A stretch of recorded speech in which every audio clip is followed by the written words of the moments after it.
tsy misy fahorina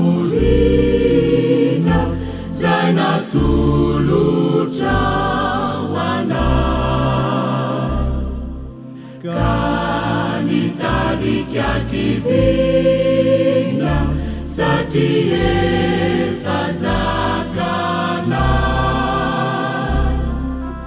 nolay vesatra indrindra mafisy manonjako, izay nentinao namindra raha novonony anao Jesosy.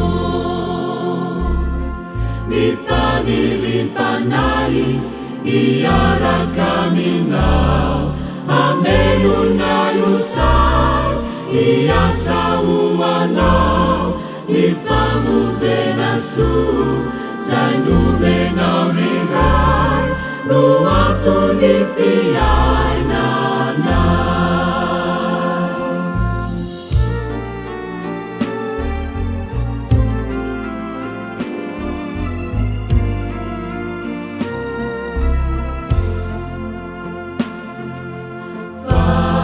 Tsy misy hafaliana tena mampifaly anao, raha tsy ilay fitahina avy aminao iray, fa tsy misy kofitia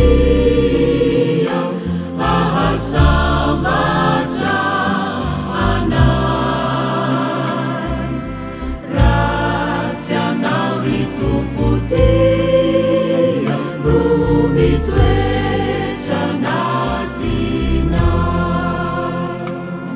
Mifaniriam-panahy iaraka aminao, hamelonao say iasa hoanao, nifamonjena soa zay nomenao ny ray no antony fiainanao.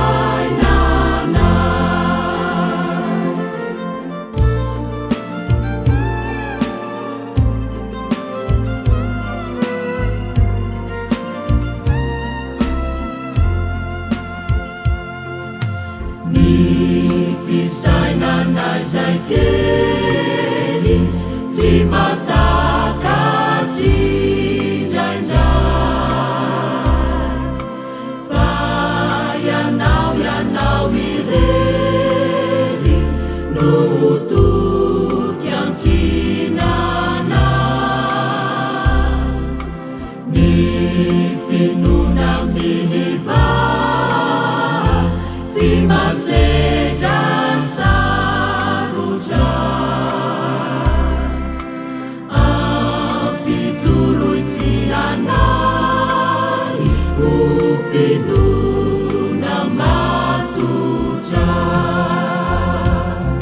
Mifaniriam-panahy iaraka aminao, hamelonao say iasa hoanao,